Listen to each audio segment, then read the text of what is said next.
자, 저제 107페이지 피복 아크 용접에 대해서 학습을 하도록 하겠습니다. 자, 자체 수리 검사 실습 중에서도 이제 피복 아크 용접에 대해서 배우고, 그다음에 용접의 원리에 대해서 진도를 나가도록 하겠습니다. 용접의 원리, 용접의 원리를 한번 살펴보도록 하죠.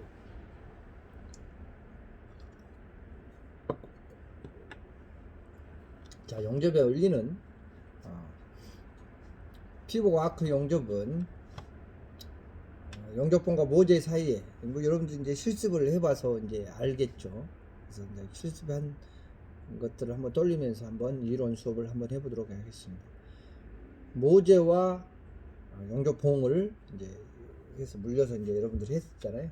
그래서 그 작업, 그 행위가 직류 또는 교류 전압을 이제 걸고 피복하고 용접봉 끝에 묘조를 이제 접촉했다가 붙였다가 띄면 강한 빛과 열을 내는 아크가 발생하는 거죠. 아크열은 우리들이 이제 했던 게 한 5000도씨 된다고 합니다. 5000도씨. 그래서 엄청 뜨거워서 우리가 성면 장갑을 끼고 앞치마도 하고 이렇게 했던 기억이 여러분들이 있을 겁니다. 그래서 용접봉이 들어가서 금속 증기 또는 용적으로 대거 열에 의해 녹은 모재 용착이 되어 모재의 일부를 융합하여 용접 금속을 만든다고 할 수 있습니다. 그래서 전기 흐름은 용접기에서 발생하는 전류, 직류 또는 교류, 전극 케이블, 용접봉 홀더, 그다음에 용접봉 아크 재료, 접지 케이블, 용접기 등의 순서로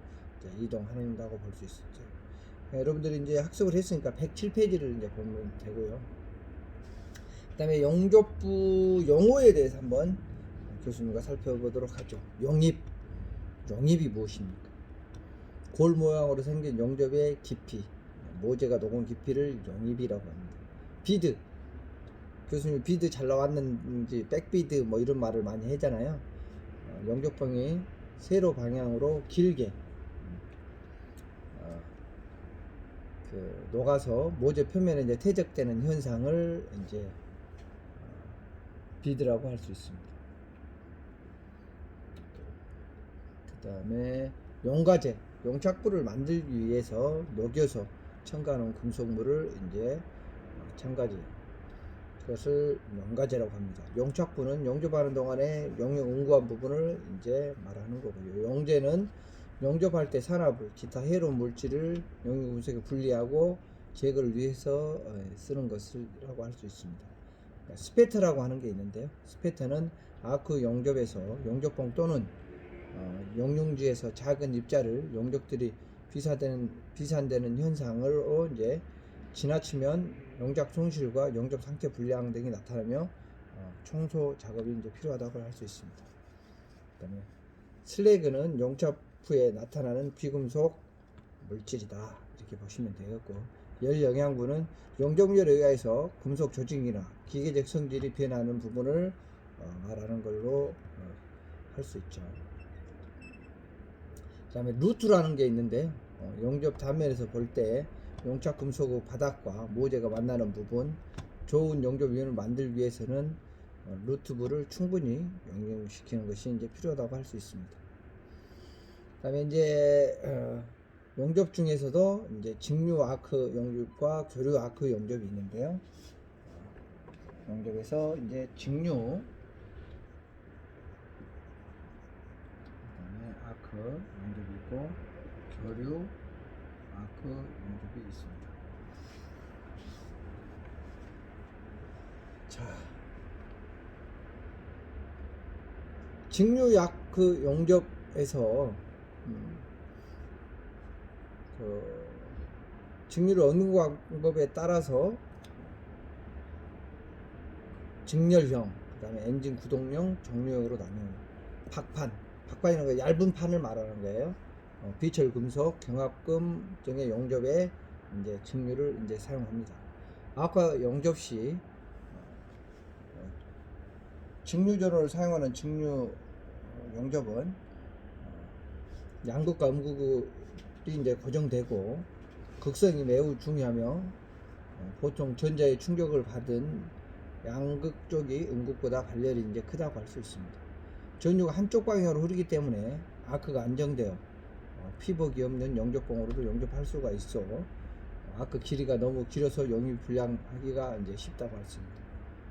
극성의 선정은 직류 용접의 극성은 전극성 그리고 역극성 그런 것들이 이제 있습니다. 선정 방법은 용접봉, 심선의 재질, 피복제의 종류, 용접빔 형상, 용접 자세가 이제 다르다고 할 수 있죠. 전극성은 용접봉이 마이너스, 모재가 플러스, 역극성은 반대로 용접봉이 플러스, 그 다음에 모재가 마이너스예요.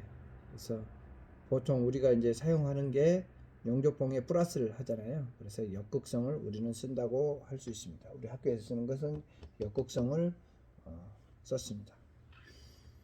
그 다음에 교류 아크 용접기에 대해서 한번 살펴보도록 하겠습니다. 교류 전원을 사용하여 용접기의 양극, 음극 교대로 변환해서 극성과 무관하고 용접 시 전류 방향이 1초간의 사용 주파수만큼 변하고 극성과 주파수가 동일 횟수로 변합니다.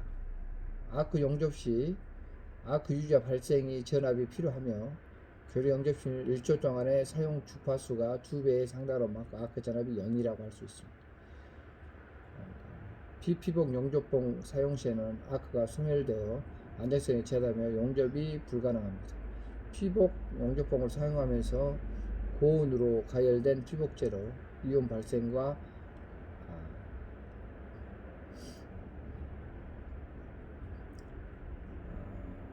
아크의 유지를 위해 용이함으로 교류 전원에서 안정감 있게 이제 발생한다고 할 수 있죠. 그다음에 직류 용접기와 교류 용접기가 있는데 이제 비교를 해보면 아크가 이제 직류는 아크가 안정됐어. 아크 안정이다. 교류 용접기는 아크가 좀 불안정하죠. 반대로. 그 다음에 중요한 거는 고장이 이제 잘 나는 거예요. 직류는 고장. 교류는 이제 값이 싸고 취급 그다음에 고장이 적고 고장이 이제 잘 난다. 이렇게 보시면 되겠습니다. 이걸 용접하기 위해서는 또 가장 또 중요한 게 있는데 용접봉이겠죠.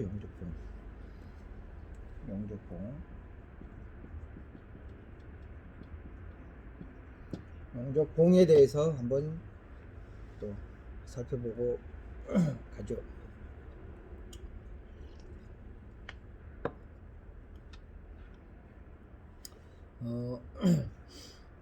용접봉의 종류는 피복제를 바른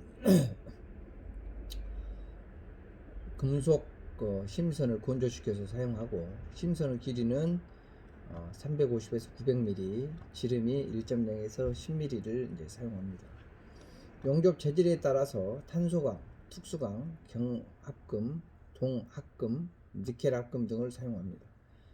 심선 재료는 피용접 금속 재료와 동일한 재질을 사용하고 그다음에 영광용, 저압금용, 스테인리스, 주철용 등을 사용하고 용접 재질은 용접 목적, 용접 자세, 사용 종류, 극성, 이음 현상 등에 의해서 용접봉을 선적한다고 할 수 있습니다.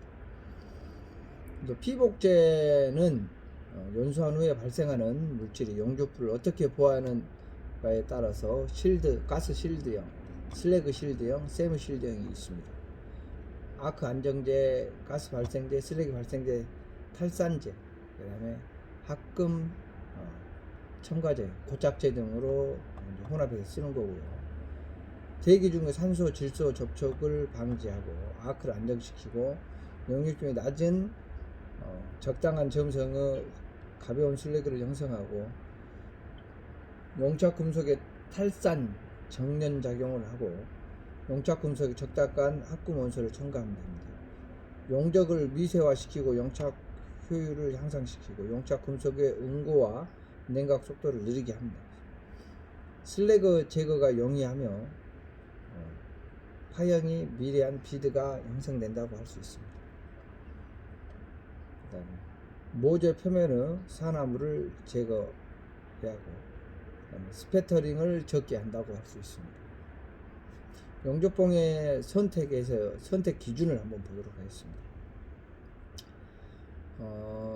용접봉 이제 선택이 중요하다고 할 수 있죠. 용접 구조형에 요구되는 품질은 이용할 수 있는 용접기, 그다음에 용접 장소, 그다음에 비용, 모재의 재질, 용접 유미 형상, 그리고 용접부의 성질 등 이런 것들을 살펴봐야 되겠죠.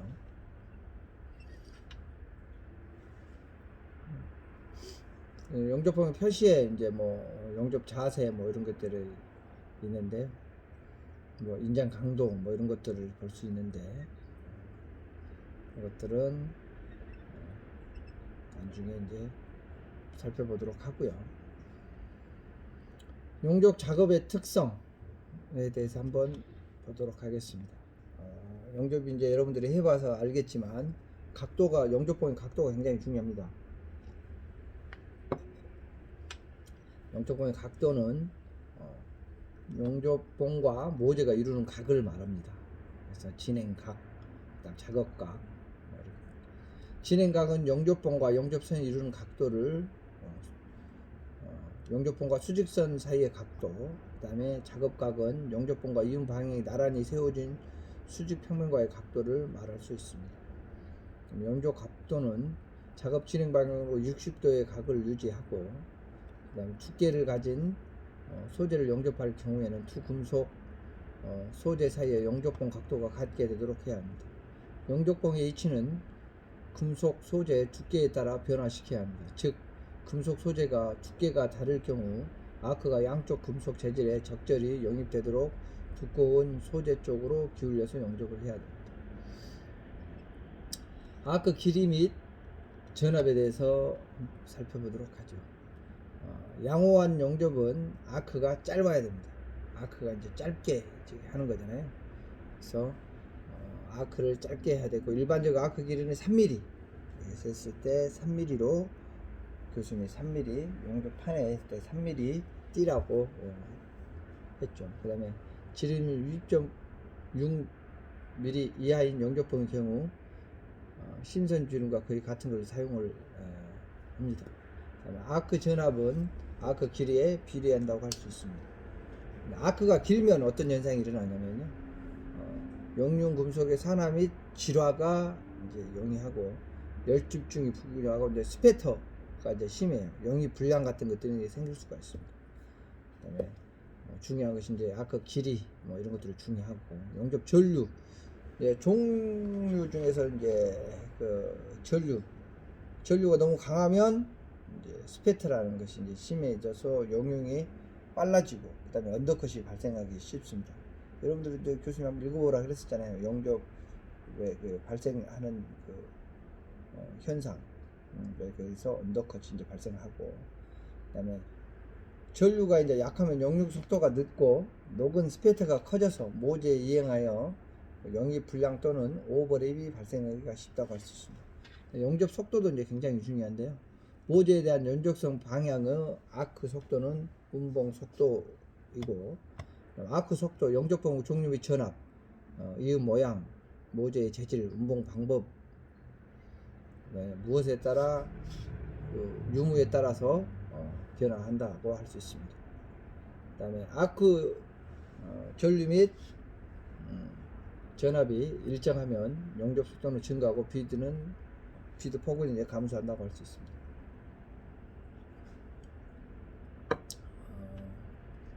용입은 적정 속도에서 증가하고 적정 속도 이상이 되면은 용입이 이제 감소한다고 할 수 있죠. 용입의 크기는 이제 전압과 전류에 의해 결정되고, 전류가 클 때 용접 속도가 이제 증가한다고 할 수 있습니다.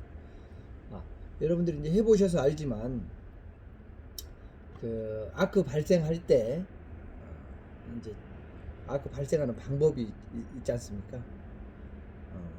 직류전원은 찍는 방법을 쓰는 거고 교류전원은 긁는 방법을 써요. 찍을 수도 있고 긁을 수도 있는데 직류는 찍고 그다음에 교류는 긁어서 불꽃을 낸다고 보면 되겠습니다. 아크 정지, 용접을 정지하려는 곳에서 아크 길을 짧게 하여 운봉을 정지시켜서 균열을 채운 후 재빨리 용접봉을 이동시켜 아크를 정지시키면 되겠습니다. 용접봉을 그대로 분리시켜 아크를 정지하면 균열이 메어지지 않아서 불순물과 편석이 발생하여 냉각 중 균열이 발생할 우려가 있습니다. 그래서 운봉 방법은 여러분들 운봉 한번 해봤죠? 직선 운봉이 있고 용접표의 결함 발생이 우리서 직선으로 쭉 가는 거, 그다음에 위빙비드라 그래서 교수님이 이제 반달을 그려보라고 그러더니 이렇게 이제 하는 그 원형이란가 타원, 뭐 부채꼴, 삼각형 뭐 이런 것들을 이제 위빙비드를 이제 어떤 기억이 나죠. 그다음에 용접 자세. 용접 자세는 아래 보기 자세. 우리가 이제 했던 용접 자세는 아래 보기 자세였습니다. F. 그다음에 V는 수직 자세, H는 수평 자세, 오버헤드는 OH 위보기 자세, AP라고 했습니다. 전자세 등 뭐 그런 것들이 있습니다. 그다음에 용접 결함의 종류와 원인을 살펴보도록 하죠. 그래서 언더컷, 그다음에 오버랩, 용입불량, 슬래그 이런 것들이 있는데 그거는 여러분들이 교재 113페이지인가요? 113페이지 여기 이제 113페이지까지 나와 있네요. 133페이지에 언더컷, 오버랩, 용입불량, 슬래그 혼입, 균열, 기공 뭐 이런 것들이 이제 아까 서두에 말씀했던 것들이니까 이것은 교재를 여러분들이 참고해 주시면 되겠습니다. 자, 다음은 아크 용접 중에서도 이제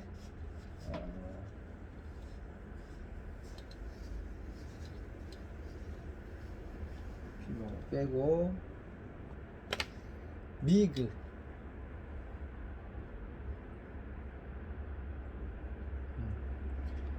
미그 그다음에 매그 그다음에 이게 이제 CO2라고 했습니다. CO2 용접 CO2 용접에 대해서 살펴보도록 하겠습니다.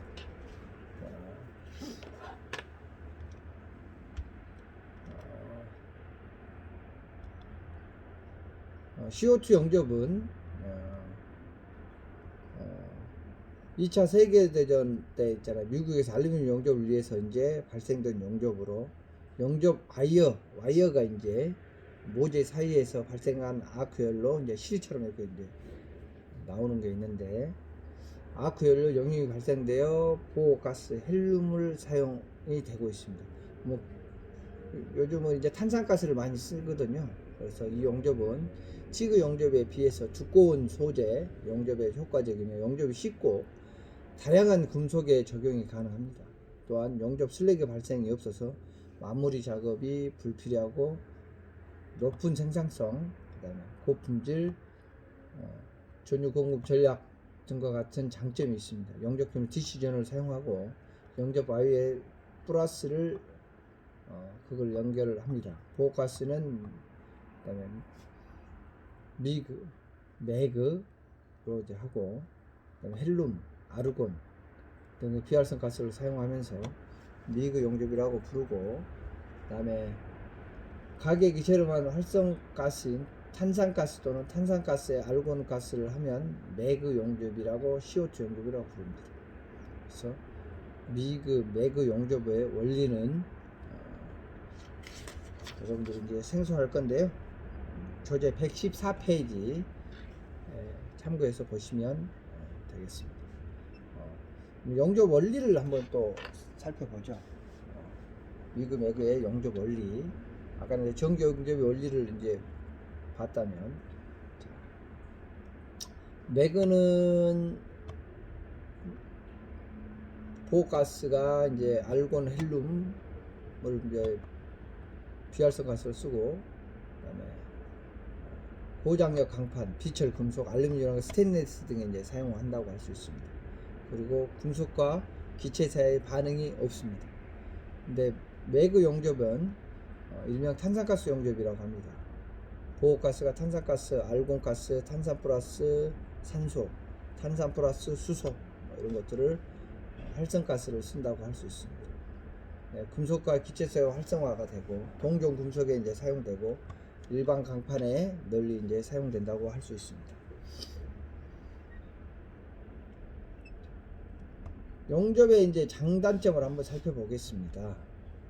장점은 전류 밀도가 대단히 높다고 할 수 있습니다. 용입이 깊고 용접 속도가 빠르고, 그다음에 용착 효율이 높습니다. 그다음에 용착 금속의 기계적 성질이 우수하다고 할 수 있고요. 그다음에 단락 이행에 의해 박판 0.6mm까지 용접이 가능하고, 그다음에 전자세 용접이 가능하고, 용접 시간이 빠르고 작업 시간이 이제 줄일 수가 있다고 합니다. 용접 후에 처리가 이제 간단하고, 단점으로는 바람의 영향을 크게 받으므로 풍속 2msec 이상이면 방풍 대책이 필요하다. 바람 불 때 좀 취약합니다. 비드 외관이 다른 용접봉에 비해서 조금 거칠다고 할 수 있습니다. 네, 이제 작동 원리는 뭐 전류를 직분가시켜서 이렇게 막 해서 이제 하는데, 내용이 이제 조금 꽤 되니까 여러분들이 작동 원리는 교재를 한번 보시면 되겠고,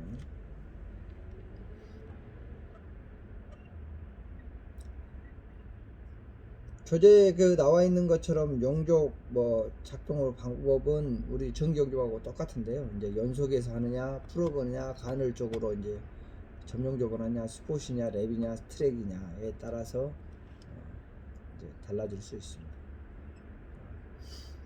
용접의 조건을 한번 살펴보도록 하죠. 용접 전류 와이어의 속도를 이제 봐야 되는데요. 용접 전류는 공급되는 와이어 및 모재를 녹일 수 있는 능력이고 용입을 결정하는 가장 큰 요인입니다.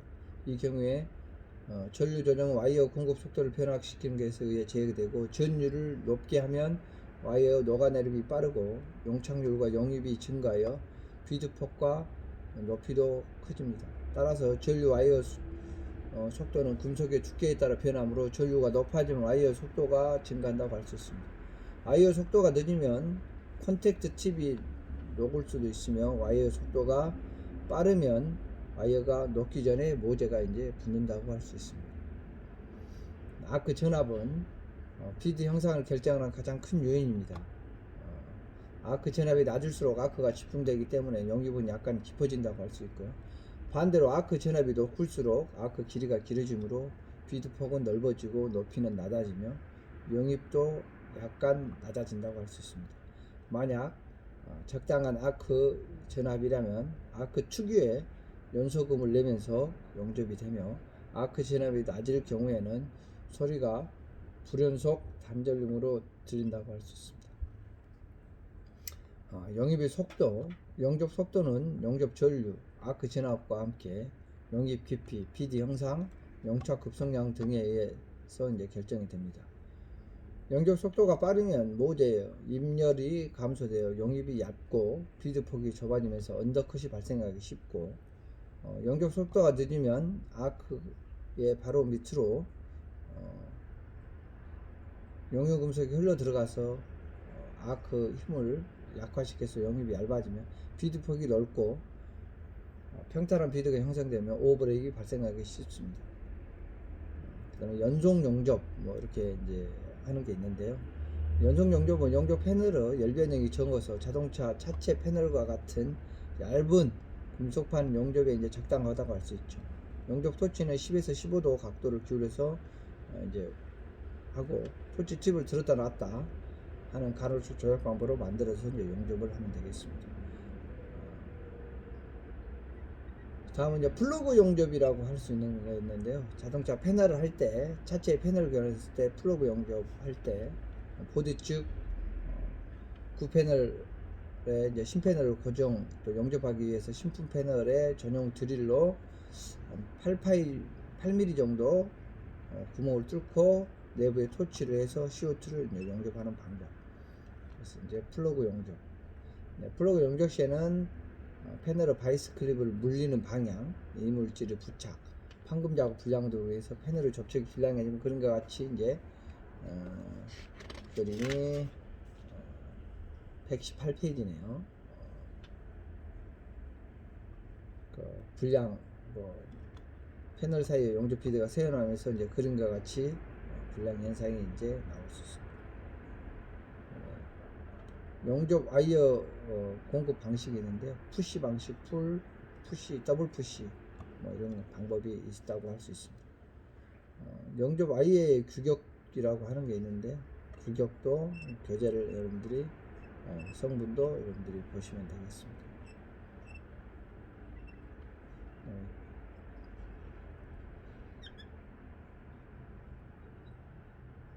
티그 용접이라고 되어 있는데요. 티그 용접에 올리는 귓속에서 텅스텐 용접봉과 모재간 아크엘에 의해서 용접하는 방법인데요. 티그 용접은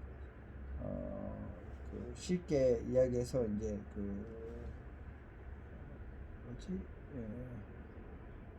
교수님 업소에 있는데 CO2 말고 우리 용접하는 방법 중에서 탄산가스를 쓰지 않고 하는 용접이 있는데요. 텅스텐 봉을 이제 사용해서 이렇게 이제 하는데 그게 이제 아르곤 가스를 이제 사용을 해요. 그래서 아르곤 용접이라고 이제 하는데 그것을 이제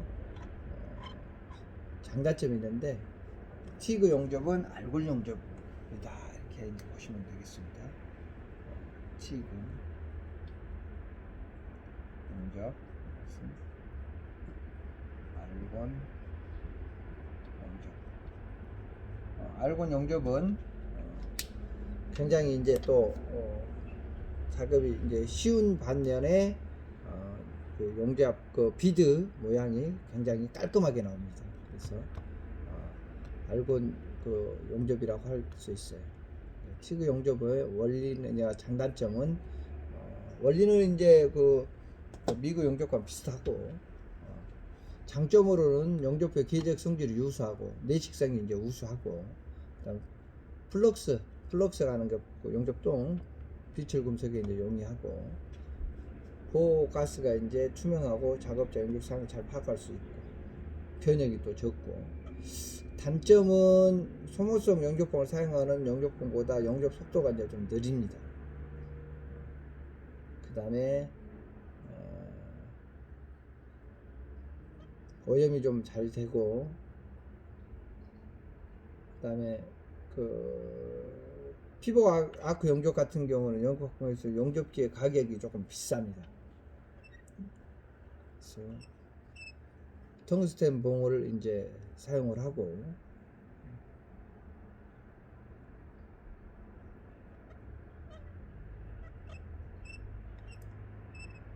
보호가스는 주로 이제 아르곤 가스를 사용하고 헬륨 25% 내지 50% 아르곤 가스를 혼합해서 이제 사용합니다.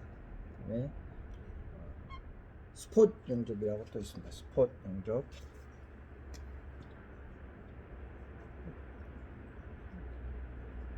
여러분들이 이제 용접 용어를 알아야 되는데 스폿 용접에 이제 필요성이 있습니다. 스폿 용접 2, 3 있다는데 스폿 용접 한국할 때 이제 스폿 용접이라고 있는데 필요성 스폿 용접 왜 해야 되는지 제가 설명을 해도록 하겠습니다. 고장력 강판을 사용하고 차체의 부식 방지가 필요하고 작업 개선이 필요하고 이종 작업에 이제 쓰는 거고요. 그래서 스폿 용접도 그래서 이제 딱 해서 강판을 양쪽을 물려서 이렇게 딱 하는 걸 이제 스폰 영접이라고 교수님 이야기했죠.